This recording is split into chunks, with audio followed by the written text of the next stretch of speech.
The prelude to our story starts with a boy, Jake, telling his doctor not to leave him alone in his room. He says that she will take his life. He does not specify who that is, but his doctor is ignorant of what Jake knows, telling him he is safe in that room. He almost cries, asking why the doctor is doing this to him. The doctor, named Sullivan, promises she won't let anything bad happen to him. There is a camera to watch him the entire time. Jake says nothing will stop the entity who destroyed his family, and she will destroy him too. Once Sullivan leaves, he pounds on the door. Later, we see him being watched by an orderly through the security camera. Jake hears the ghost's dreadful sound, confirming she's there, so he starts panicking. The boy pounds on the door, yet the orderly is fixated on his magazine. When Jake gets tossed around like a toy, the orderly finally sees this inexplicable happening. He does not see what is causing it, he just sees Jake move around violently. He urgently calls for Sullivan to get in there. Upon having them enter Jake's room, they see how he has been. So much for being perfectly safe in that room. The scene changes to Naoko waking up in bed in Tokyo, Japan. Her husband wakes up too, asking her if she had another nightmare. All she responds with is that he should go back to sleep. She goes to the washroom to take a pill. Shortly after, she goes to her workplace and some paper on her desk seems to grab her attention, but we don't see what it is. Back at her home, she tells her husband the item that was left on her desk. We now see it as a newspaper, reporting the bizarre demise of an American tragedy survivor. The picture on the paper confirms it's Jake. Her husband then suggests they can leave Tokyo if she wants to. However, she points out that the incident happened in Chicago. If it happened there, it has nothing to do with them, is what her husband thinks. However, Naoko disagrees. She knows she can't hide from it anymore, but he argues that things are out of her control. Although people are losing their lives, there is nothing she can do about it. Naoko then goes to her room, where she looks at a certain book she keeps hidden. It seems to have information about the dreadful curse. After that, the scene shifts to Chicago. A couple, Lisa and Andy, are kissing in the hallway of a building. They enter an empty room to start getting more intimate. As Lisa is about to take her shirt off, she finds a caution tape on her shoulder. It makes her wonder what kind of apartment they are in. There is more of that tape hanging from the window. This causes the couple to become uneasy, so they leave the empty flat. Then, we switch to a young girl, Rose, playing with the dolls in her dollhouse. She suddenly has a hard time breathing, which prompts the lady watching her to come to her aid. The lady, named Gretchen, asks if Rose wants her medicine. Fortunately, the girl, who happens to have asthma, is okay for now. Following this, we return to the couple as they walk to another door in the building. Lisa confesses to Andy that she knew the people from the previous room. When he leaves, Lisa enters the room where Rose resides and we learn that they are sisters. The young girl runs to greet her, showing us they have a friendly relationship. Right behind Lisa, their brother, Max, enters the apartment. Before leaving, Gretchen tells them that Rose is an angel. Max also leaves shortly after. Alone with her big sister, Rose stands at the doorway to look at another door at the end of the hallway. It seems something sinister might be in there. Afterward, she collects a toy and leaves it outside the door. She then comes to Lisa, saying she left her toy there for the new boy. Her sister finds this strange because she thinks there aren't any new boys in the building. She goes out there to take the toy back, but it's no longer there. We then see Max seeing two more tenants out of the building. Max's boss, Prasky, asks him if reporters are hassling him. Max reassures him that he's been keeping them out. Prasky thinks it's time for them to bring in a management company. Max, however, insists still he has a woman coming by who sounds eager to rent. Hearing that, Prasky orders Max to not let her get away. In the next scene, we see the tenants who moved out. The mother, Renee, and her daughter, Brenda. As Renee talks to her, we notice how Brenda seems very withdrawn. Her mother prepares a bath for her. Suddenly, once Brenda turns off the faucet, a pale arm reaches for her to pull her in. She struggles in the water for a few seconds until she stops. Shortly after, Renee enters the room. Yet she doesn't see Brenda anywhere, not even in the bathtub. On the next day, we see Max with Rose. He tells his youngest sister that everything will change today. We quickly find out the reason he said this, as he comes to greet Naoko at the entrance. He starts giving her a tour of the building, and it becomes apparent that she is the woman he was telling Prasky about. As they pass room 305, Naoko looks at it strangely. She gets taken into her room, where Max tells her he lives in that building too. After that, he introduces the new tenant to his sisters back at his flat and Naoko compliments his lovely family. When she leaves the building, we see a pale face looking at her. Later, Rose catches Max looking at an oxygen tank for her asthma. She asks if she will have to use it, but her brother puts it away, assuring her they won't have to talk about it. Instead, he tells her that things will get better. At that moment, she mentions that it doesn't always happen, using the people that lost their lives in room 305 as an example. Max instantly dismisses the topic. He loves his sister so much, so he doesn't want to talk about anything negative with her. Following this, Max approaches Lisa and they talk about her trip to New York. She plans to get a scholarship and use her college funds to pay for Rose's medical bills. However, her brother thinks that if she truly wants to help, she should stay there with them. They need her there, especially since Rose is getting worse. Max says he may even lose his job, a statement that seems to surprise her. Lisa wonders why he didn't tell her sooner. She adds that if things work out, she could make them stable. When Lisa is alone, she hears something coming from the ceiling. This prompts her to exit into the hallway and enter room 305. As she walks inside, a flickering light catches her attention. Lisa calls out to anyone that might be there. Soon enough, Sullivan comes out to greet her and Lisa mistakes her for a reporter. The doctor clarifies who she is. Additionally, she states having permission from the manager to be there. After getting to know each other, Sullivan reveals that the boy who lived in this room was her patient. She also informs Lisa that he passed away. Unfortunately, she can't satisfy Lisa's curiosity regarding how it happened. We also notice that Sullivan is holding a camera because she wanted to inspect the place, due to what Jake was telling her. She also reveals that Jake mentioned seeing a boy there, who terrified him. At this point, Lisa mentions that her sister talked about seeing a boy too. Andy then arrives to interrupt this informative moment. Afterward, the couple leaves that chilling room. Andy informs her he has extra time, so he wants her to collect certain keys to an empty flat. They seem to do this often, so they can have some fun in the vacant rooms. As she is collecting the keys, Max walks in, catching her red-handed. Slightly upset, he reminds her how they already talked about this issue. He can't watch both of his sisters, but Lisa maintains that she does not need to be watched. She gives him his keys before leaving. When she walks back upstairs, she observes the toy Rose left for the boy. Of course, this confuses the girl. While she's picking it up, a pale boy sits above her, holding the handrail. He murmurs something in Japanese, which startles Lisa. She asks him what he is doing, a question that goes unanswered. Being pale, unresponsive, and unexpected makes the boy nothing short of terrifying, adding to his scare factor. He vanishes while Lisa approaches him simply because he was momentarily out of her sight. Soon, Andy appears, wondering if Lisa is coming to him. Yet she can't shake off the strangeness she just experienced. In the next scene, Gretchen is painting while Baroque music plays in the background. In the process of washing her paintbrushes, she hears a sound coming from her art room. Entering it, she discovers her portrait has been knocked down, along with some buckets of paint. She picks up the painting to see it has been ruined. Unfortunately, it was just the initiation of evil entering her room. A pale face suddenly replaces her painting, forcing Gretchen to drop it fearfully. Then, she sees bloody handprints forming on the floor, approaching her. But the worst thing resides in the painting on her wall. She witnesses it getting ruined before her eyes. It doesn't take long for a pale woman to crawl out from the painting, as if it were a tunnel. Of course, such a horrific otherworldly sight scares Gretchen to the floor. The pale woman crawls to her in a very irregular way. There is no doubt that she takes Gretchen's life. In the next scene, Sullivan meets Lisa outside. The latter is curious to learn about the boy Jake saw, because she now thinks she saw him too. Sullivan never fully understood who the boy was. She thinks he played a role in the demise of Jake's family. While they talk, we see Naoko watching them from a distance. Back at Max's apartment, Rose plays with her toys in her dollhouse. She notices one toy is missing. This is followed by the pale boy's face appearing at the window of her dollhouse. It scares the poor girl to the point of giving her an asthma attack.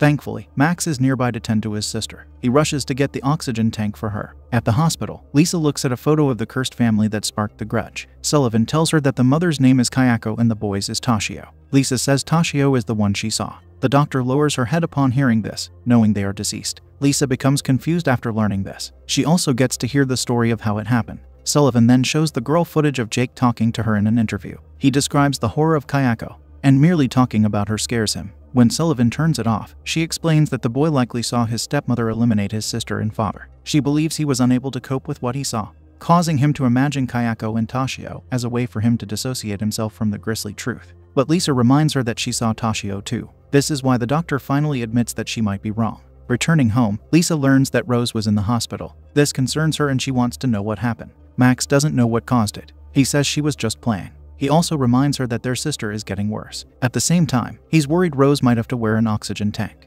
Shortly after, Lisa visits Rose in bed to comfort her, showing how much she loves her sister. A few seconds after she leaves, a hand starts touching Rose. She soon opens her eyes, wondering what is going on. Afterward, she sits up to slowly turn around and she sees Toshio. He opens his mouth to start making a disturbing, cat-like sound. Rose can only scream in response. Lisa rushes back and meets Rose out of her room, informing her sister of the situation. Once Lisa checks the room, she comes back to confirm that nothing is there. At the hospital, Sullivan is doing research on the original cursed family. She checks her security cameras and sees someone sitting in the hallway, so she goes to check. Finding no one there, she starts going back. However, at the door, strikes. Sullivan gets scared by the sudden appearance of Kayako. There is just one action she can take, run away. But she can't outrun something supernatural. Soon enough, she gets to a door that won't open and Kayako catches her. Yelling out to the orderly nearby proves fruitless. In a matter of seconds, Kayako claims her. Back at Max's apartment, Lisa is getting ready to go outside with Rose. Upon opening the front door, Naoko is there to greet them, wanting to talk to Lisa. While at a park, Naoko convinces Lisa that a place can become sick in the same way a person can.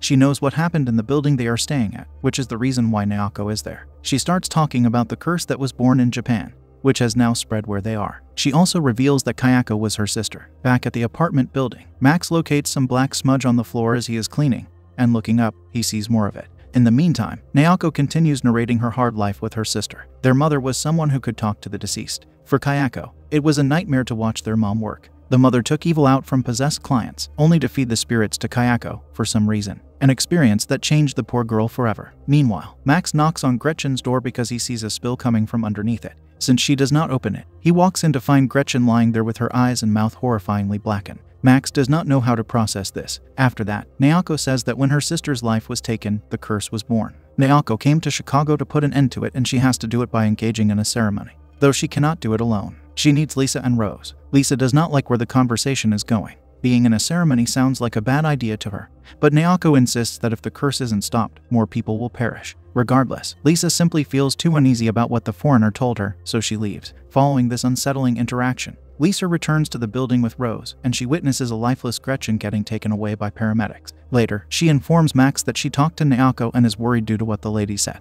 At a different hour, Lisa sits in a restaurant with Andy. She has decided that she won't be going to New York after all. Of course, her boyfriend takes issue with this news. He says she can't let all the horrible events stop her from living. Once she starts enumerating the murders that took place and how they lead back to Japan, he instantly stops listening. Her words are nonsense to him, so Lisa has no choice except to apologize, citing how her family needs her. Andy wants her to know that if she's not going, neither is he, because she is the reason he wants to go to New York. Back at the building, we see Max cleaning the window with a hand scraper. Suddenly, something seems to affect him, forcing him to scrape off some letters from the word escape. Lisa then enters her flat with Andy, and she discovers that Rose is there alone because Max is working. It surprises Lisa that her brother would do that. Shortly after, Andy leaves, though not without giving his girlfriend a goodbye kiss. As he is walking in the hallway, he sees someone resembling Toshio running upstairs, so Andy follows whoever it was. He is led into a dark room where the lights don't work. Perhaps this is his sign to turn around. However, he walks further and tries switching on another light. It instantly short-circuits and we see one of the ghosts there with him.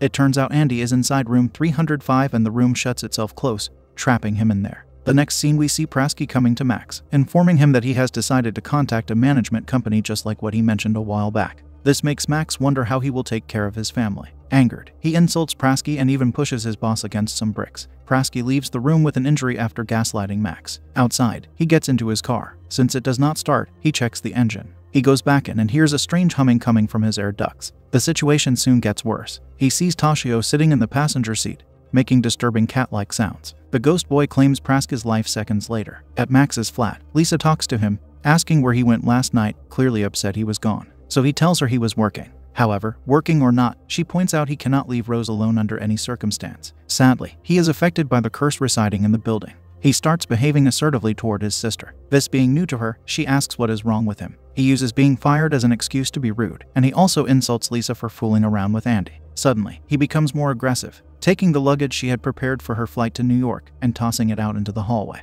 When she rushes to her things, she gets locked out. After all this, she can't help but cry on the floor. Inside the flat, Rose asks Max where Lisa is. Unfortunately, he is rude to his little sister as well, telling her to go back to her room. Then, he sits, shaking on the floor. Then Lisa sees a plastic wrapping on the floor, and Kayako is also there to frighten the girl. She starts moving closer to Lisa with her disturbing crawling. Lisa falls as she backs away, which seems to make Kayako vanish. After that scary event, Lisa visits Naoko in her room because she didn't know where else to go. Inside, Naoko informs Lisa that it is too late for her family to leave, for the curse is part of them now. Naoko wants to know where Rose is. Once she learns of her whereabouts, she says the girl cannot be left with the aggressive Max. Yet Lisa is naive to the dangers of the curse, saying her brother would never hurt Rose. Naoko warns her that Max might no longer be himself. Following this, Lisa returns to her flat while Naoko waits outside the door. Lisa sees Max being strange, carving the wall with a hand scraper for no reason. She stealthily tries to get Rose to come to her. It's challenging since Max is right there, capable of stopping Rose at any time.